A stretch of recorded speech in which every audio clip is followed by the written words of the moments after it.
नमस्कार मित्रांनो, आज आपण बीकॉम फोर्थ सेमिस्टर मध्ये मॉनिटरी इकॉनॉमिक्स मौद्रिक अर्थशास्त्र या विषयामध्ये इलेक्ट्रॉनिक निधी हस्तांतरण, electronic fund transfer, EFT, electronic निधी हस्तांतरण, त्याची अर्थ संकल्पना, इलेक्ट्रॉनिक निधी हस्तांतरणाची साधने, इलेक्ट्रॉनिक निधी हस्तांतरण प्रणालीचे आवश्यक घटक, इलेक्ट्रॉनिक निधी हस्तांतरण प्रणालीचे फायदे आणि तोटे या संदर्भात आपण चर्चा करणार आहोत.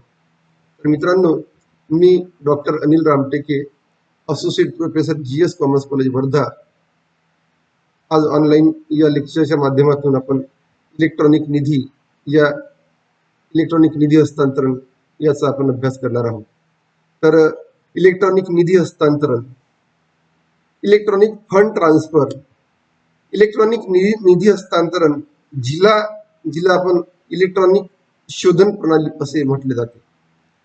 आज ज्या ज्या ठिकाणी पैशाच्या हस्तांतरणाचे व्यवहार होतात त्या सर्व ठिकाणी उपयुक्त आहे. मग ती बँक असतो की किरकोळ व्यापार असतो, मोठ्या प्रमाणावर व्यापार असतो किंवा सरकारी आर्थिक कामकाज असो, ऑनलाईन व्यापार व्यवसाय असतो, प्रत्येक ठिकाणी इलेक्ट्रॉनिक निधी हस्तांतरण म्हणजेच इलेक्ट्रॉनिक शोधन प्रणाली उपयुक्त होय. पारंपरिक निधी हस्तांतरण प्रणालीपेक्षा इलेक्ट्रॉनिक शोधन प्रणाली फारच भिन्न आहे, वेगळी आहे. पारंपरिक शोधन पद्धतीमध्ये प्रत्यक्ष रकमेचा किंवा रोख रकमेचा ड्राफ्ट किंवा तत्सम दस्तऐवजीय साधनांचा वापर केला जातो. यामध्ये प्रत्यक्ष अप्रत्यक्ष शोधन स्वीकारणारा एकमेकांना ओळखत असतात. त्यांच्यात समोरासमोर शोधनाचे, पैशाच्या हस्तांतरणाचे व्यवहार होत असतात. परंतु इंटरनेटवरून होणाऱ्या व्यापार व्यवहारात वर सांगितल्याप्रमाणे प्रत्यक्ष किंवा चेक ड्राफ्टद्वारे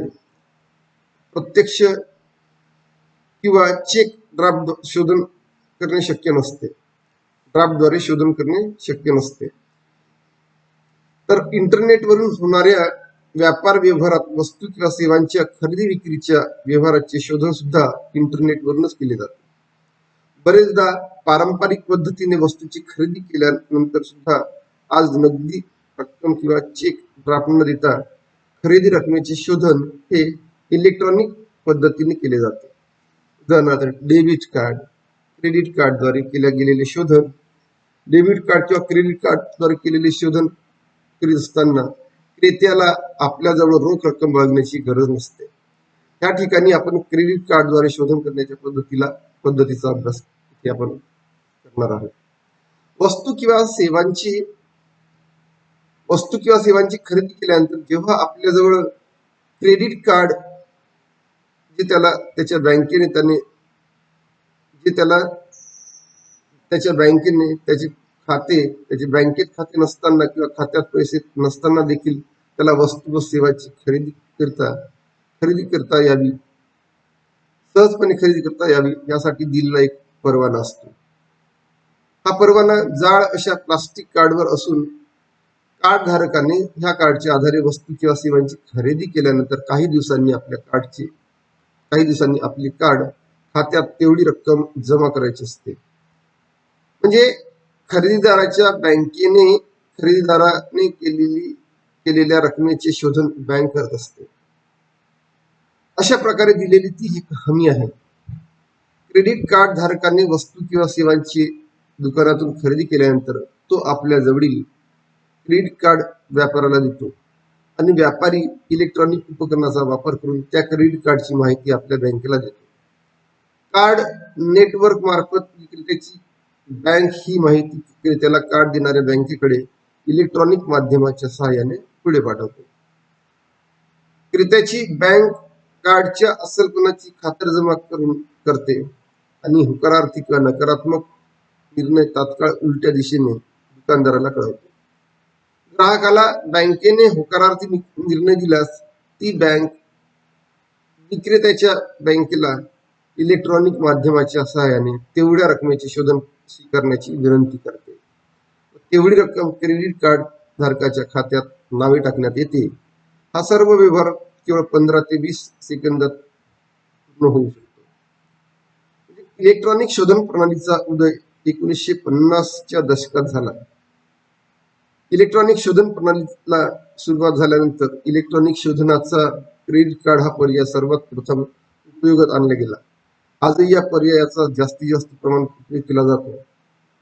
1970च्या दशकात इलेक्ट्रॉनिक शोधन तंत्राला, इलेक्ट्रॉनिक पेमेंट टेक्नॉलॉजीला इलेक्ट्रॉनिक निधी हस्तांतरण, इलेक्ट्रॉनिक फंड ट्रान्सफर असे म्हणण्यात आले व आजही तेच नाव प्रचलित आहे. इलेक्ट्रॉनिक निधी हस्तांतरण म्हणजे कोणत्याही प्रकारच्या निधी हस्तांतरण जे इलेक्ट्रॉनिक उपकरण, टेलिफोन उपकरण, संगणक, चुंबकीय फीत यांच्याद्वारे रक्कम काढणे किंवा जमा करण्याबाबत बँकेला किंवा वित्तीय संस्थेला आदेश, सूचना किंवा अधिकार देणे होय. त्याचप्रमाणे इलेक्ट्रॉनिक निधी हस्तांतरणाची जी काही व्याख्या दिली जाते ती याप्रमाणे केली जाते. निधीचे असे हस्तांतरण की जे चेक, ड्राफ्ट किंवा तत्सम दस्तऐवजाच्या साधना व्यतिरिक्त जे इलेक्ट्रॉनिक उपकरण, टेलिफोन साधन किंवा संगणक किंवा संगणकीय चुंबकीय फीत या साधनांच्या माध्यमातून वित्तीय संस्थेला, बँकेला आज्ञा देऊन, सूचना देऊन त्यांना खात्यातून रक्कम काढणे किंवा जमा करणे याबाबत अधिकार देऊन खाते नावे करणे किंवा जमा करणे होय. म्हणजे इलेक्ट्रॉनिक निधी हस्तांतरण म्हणजे इलेक्ट्रॉनिक निधी हस्तांतरण ही अशी प्रक्रिया आहे, अशी पद्धती आहे की एका बँक खात्यातून सरळ दुसऱ्या खात्यात प्रत्यक्ष मुद्रा किंवा चेक, ड्राफ्ट याचे सहाय्य न घेता रकमेचे हस्तांतरण, रकमेचे स्थानांतरण करणे होय. रकमेचे स्थानांतरण सहसा वस्तू किंवा सेवेच्या खरेदी विक्रीच्या व्यवहारात केले जात असते. इलेक्ट्रॉनिक निधी हस्तांतरण पद्धतीत रकमेचे हस्तांतरण करण्याकरिता संगणक आणि टेलिफोन लाईनचा उपयोग करण्यात येतो. इलेक्ट्रॉनिक निधी हस्तांतरण प्रणाली ही सर्व प्रकारच्या इलेक्ट्रॉनिक नावे तसेच जमा रकमेच्या व्यवहारांना समाविष्ट करते. यात वेतनभोगी कर्मचाऱ्यांचे मासिक वेतन स्वयंचलित पद्धतीने खात्यात जमा होणे, विविध बिलाचे ऑनलाईन स्वयंचलन पद्धतीने शोधन होणे, तसेच खात्यातून नियमितपणे करावे लागणारे शोधन स्वयंचलित पद्धतीने करणे ही सर्व कार्य स्वयंचलन पद्धतीने करीत असते. इलेक्ट्रॉनिक निधी हस्तांतरणाची साधने, instrument used in EFT. Electronic निधी हस्तांतरणाची साधने ही साधने खालीलप्रमाणे मोठ्या प्रमाणात उपयोगात केला जातात. Credit card, debit card, charge card, electronic cash, electronic cheque, smart card, cyber cash, e charge, digital बटवा, व्हर्च्युअल पिन अशा साधनापैकी कोणत्याही साधनाचा उपयोग करून इलेक्ट्रॉनिक पद्धतीने निधीचे हस्तांतरण केले जाऊ शकते. इलेक्ट्रॉनिक शोधन प्रणाली ही नगदी तसेच उधार शोधनाला पर्याय म्हणून अवलंबण्यात येत आहे. इलेक्ट्रॉनिक निधी हस्तांतरण प्रणालीचे आवश्यक घटक. इलेक्ट्रॉनिक निधी हस्तांतरण प्रणालीचे आवश्यक घटक त्याला इसेन्शियल एलिमेंट्स इन EFT असे म्हटले जाते. त्यात इलेक्ट्रॉनिक निधी हस्तांतरण प्रणालीचे आवश्यक घटक हे खालीलप्रमाणे आहे. त्यामध्ये इलेक्ट्रॉनिक निधी हस्तांतरण प्रणालीमध्ये व्यवहाराची नगदी स्वरूपात शोधन केले जात नाही, तसेच स्वीकारले जात नाही, तर हे शोधन दर्शविलेल्या साधनांच्या सहाय्याने केले जाते, तसेच स्वीकारले जाते. तसेच शोधन हे आपल्या देशात किंवा परदेशातही होऊ शकते. शोधन करणारा आणि शोधन स्वीकारणारा हे एकमेकांना ओळखत असतील असेच नाही. शोधन देशामधील व्यक्तीमध्ये शोधनाचे व्यवहार होत असतील तर दोन देशामधील व्यक्तीमध्ये शोधनाचे व्यवहार जर होत असतील तर दोन्ही देशांना मान्य असणाऱ्या चलन पद्धतीचाच शोधनासाठी उपयोग व्हाव्यास पाहिजे. या सर्व बाबीचा विचार केल्यास इलेक्ट्रॉनिक निधी हस्तांतरणासाठी अनेक घटक आवश्यक समजले जातात. पहिला घटक आहे मान्यता. इलेक्ट्रॉनिक निधी हस्तांतरण प्रणाली क्रेते आणि विक्रेते या दोघांनाही मान्य असली पाहिजे. दोघांच्याही मान्यतेशिवाय या पद्धतीचा अवलंब केला जाऊ शकत नाही. क्रेत्याकडे क्रेडिट कार्ड असून देखील विक्रेत्याकडे क्रेडिट कार्ड स्वीकारण्याची सोय नसल्यास क्रेता आणि विक्रेता यांच्यात व्यवहार होऊ शकत नाही. नंबर 2 लवचिकता. लवचिकता इलेक्ट्रॉनिक निधी हस्तांतरण पद्धती लवचिक असली पाहिजे. ह्या पद्धतीमध्ये वापरण्यात येणारे चलन हे त्वरित परिवर्तनशील असले पाहिजे. इलेक्ट्रॉनिक शोधन पद्धतीमध्ये वापरण्यात येणारे साधने ही विविध प्रकारची असली पाहिजे आणि ह्या सर्व साधनाचा उपयोगकर्त्याला सहज वापर करता आला पाहिजे. म्हणजे या प्रकारची माहिती वापरकर्त्याला असायला पाहिजे. तर सुलभता नंतरचा घटक आहे सुलभता. इलेक्ट्रॉनिक निधी हस्तांतरण प्रणालीचा आवश्यक घटक सुलभता. ही पद्धती वापरण्यास सोपी असावी, तसेच ती कोणालाही समजेल अशी असावी. शोधन करण्याकरिता अशा साधनांचा अवलंब करावा की जे साधन सर्वसाधारण स्वीकृत असून त्याचा जास्तीत जास्त प्रमाणात उपयोग केला जात आहे. त्यानंतरचा घटक आहे सुरक्षा. सुरक्षा कुठल्याही प्रकारचा गैरवापर होणार नाही व कोणालाही ते करता येणार नाही अशा स्वरूपाची पद्धती असावी. त्यानंतर 5वा आहे विश्वासार्हता. शोधनासाठी इलेक्ट्रॉनिक निधी हस्तांतरण शोधण्यासाठी उपयोगात आणलेले साधन अशा प्रकारचे असले पाहिजे की ज्याद्वारे शोधन करणारा व शोधन स्वीकारणारा याच्यामध्ये शोधनाचे बाबतीत विश्वास निर्माण होऊन त्यांच्यामध्ये व्यवहार घडून आला पाहिजे.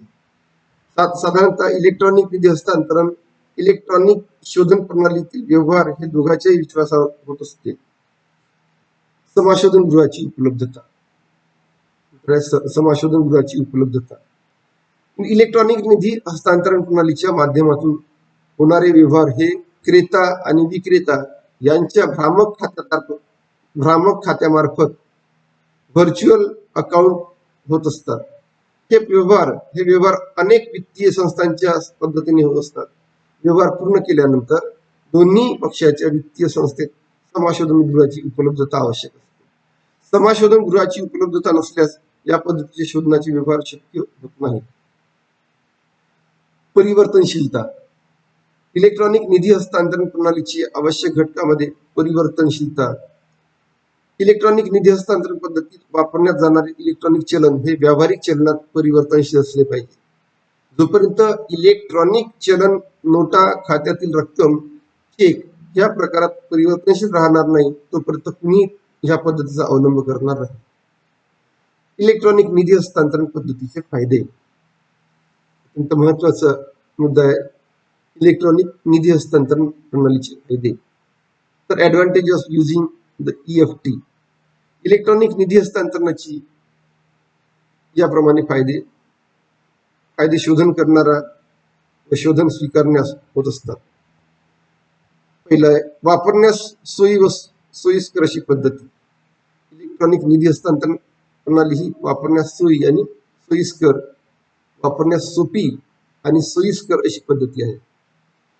नंबर 2 नगदी रक्कम जवळ न बाळगता खरेदीचे व्यवहार करता येतात. नंबर 3 नगदी रक्कम जवळ बाळगावी लागत नसल्यामुळे रक्कम चोरी होण्याची भीती नसते.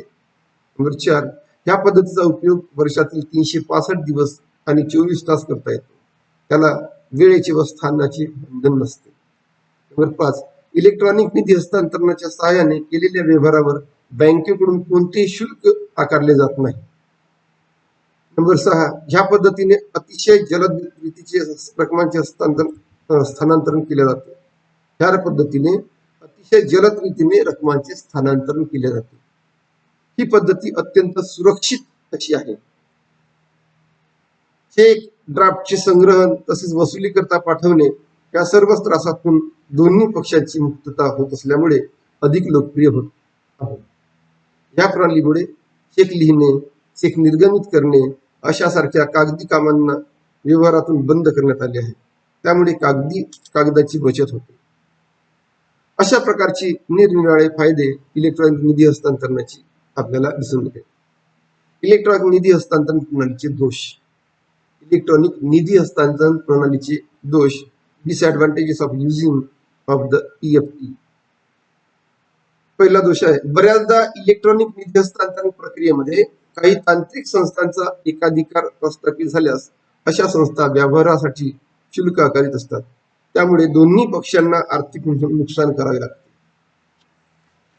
दुसरा आहे डेटा आणि व्यवहाराबाबतीत बऱ्याचदा असुरक्षितता प्राप्त होत असते. नेट हॅकर्स चोरटे म्हणतात. नेट हॅकर्स जर व्यवहाराबाबतीत वापरण्यात येणारा पिन नंबर आणि सांकेतिक शब्द पासवर्ड चोरल्यास ते त्याचा गैरफायदा घेऊ शकतात, अर्थात त्यामुळे खातेदाराचे नुकसान होऊ शकते. प्रणालीच्या तांत्रिकतेत बिघाड निर्माण झाल्यास शोधण्याची कार्यवाही पूर्ण होऊ शकत नाही. अशा प्रकारचे दोष सुद्धा इलेक्ट्रॉनिक निधी हस्तांतरण प्रणालीचे दोष सुद्धा आढळून येते. तर इथे मी थँक्यू.